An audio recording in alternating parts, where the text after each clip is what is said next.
अब नकली नोट छापने का तरीका ऑनलाइन सिखाया जा रहा है, यानी कि ऑनलाइन तरीके से कोई भी व्यक्ति नकली नोट छाप सकता है। इसी तरह एक 8वीं फेल युवक ने लाखों रुपए के नकली नोट छाप दिए। सभी नकली नोट बिल्कुल असली दिखाई दे रहे थे और जब गहनता से जांच हुई तो सारे नोट नकली निकले। जिसके बाद युवक से जब पूछा गया कि आखिर उसने इतना सारा नकली नोट कहाँ से लाया है, जिसके बाद युवक ने बताया कि ऑनलाइन तरीके से उसने नकली नोट छापने का तरीका सीखा और उसके बाद अब पूरे गांव में वो नकली नोट सर्कुलेट करता है। नकली नोट छापने के लिए युवक के घर से कई सारी मशीनें भी निकाली गई। प्रिंटिंग मशीन के साथ साथ तमाम तरह के मशीन पुलिस ने युवक के घर से बरामद किए हैं और उसके बाद अब ये पूरा मामला चर्चा का विषय बन गया है कि किस तरीके से ऑनलाइन नकली नोट छापने का तरीका सिखाया जा रहा है और वो नकली नोट बिल्कुल असली ही दिखाई देता है। नकली नोट बनाने का तरीका इतना ज़्यादा आसान है कि कोई भी युवक घर बैठे नकली नोट छाप सकता है और उसे मार्केट में सर्कुलेट भी कर सकता है। इस वीडियो में हम पूरी घटना आपको विस्तार से बताएंगे कि आखिर पुलिस ने युवक को कैसे पकड़ा और युवक किस तरीके से ऑनलाइन नकली नोट बनाने का तरीका सीखता था और इतनी आसानी से वो इतने सारे नकली नोट कैसे बना लिया। सब कुछ इस वीडियो में हम आपको विस्तार से बताएंगे। उससे पहले नमस्कार, मैं नेहा चौधरी कैमरा पर्सन विशाल के साथ और आप देख रहे हैं जनता जंक्शन।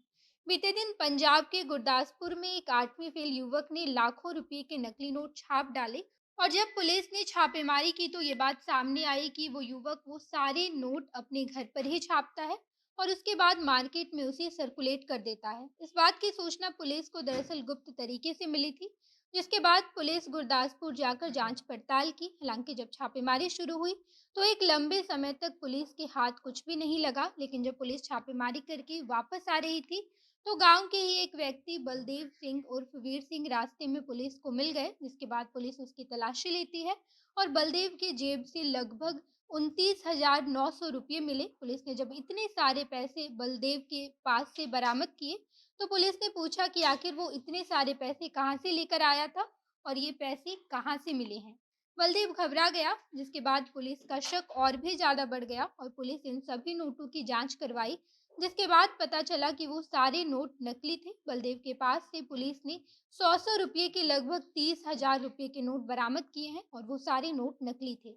इसके बाद पुलिस बलदेव सिंह के घर भी गई और वहां जाकर जब छापेमारी की गई तो घर से 500 और 2,000 रुपये के कई लाख नकली नोट बरामद किए गए हैं। छापेमारी के बलदेव के घर से पुलिस ने स्कैनर और कई तमाम तरह की मशीनें भी बरामद की है, जिसकी मदद से बलदेव नकली नोट छापता था, जिसमें प्रिंटर, 4 स्याही, एक टेप और कई सारे नोट की शेप में कटे कागज, कैंची और एक क्राउबार कार्डबोर्ड के साथ साथ एक कटर बरामद किए हैं। इस बारे में जब डीएसपी सुखपाल सिंह से बातचीत की गई तो उन्होंने बताया कि गुरदासपुर की सीआईएफ स्टाफ ने इस बारे में हमें गुप्त सूचना दी थी, जिसके आधार पर अपने गांव में छापेमारी की और तलाशी करके 1,94,000 रुपये के लगभग 300 नकली नोट बरामद किए हैं और नोट बनाने वाले सभी मशीनों को भी पुलिस अपनी गिरफ्त में ले ली है। पुलिस ने ये भी बताया कि बलदेव सिंह ज्यादा 100 रुपए के नोट ही बनाता था, क्योंकि 100 की नोट को मार्केट में चलाना बेहद आसान है। 100 रुपए के नोट लेते समय कोई भी व्यक्ति अच्छे तरीके से नोट की जांच पड़ताल नहीं करता है, लेकिन वहीं अगर 500 और 2,000 की नोट मिलती है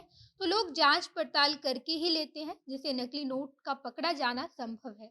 इस वजह से बलदेव 100 रुपए के नोट ही ज्यादा बनाता था। इस बारे में जब बलदेव से पूछा गया कि वो ऐसा क्यों करता है तो उसने बताया कि मेरे गांव के ज्यादातर लोग विदेशों में रहते हैं और वो सभी लोग बेहद अमीर हैं, लेकिन मैं बेहद गरीब हूँ। इस वजह से मैंने ये रास्ता अपनाया और नकली नोट बनाकर अमीर बनने की कोशिश की। फिलहाल बलदेव पुलिस की गिरफ्त में है। इसको लेकर अगर कुछ भी अपडेट सामने आता है तो हम आपको जरूर बताएंगे। आप इस बारे में क्या सोचते हैं कमेंट बॉक्स में बताइएगा।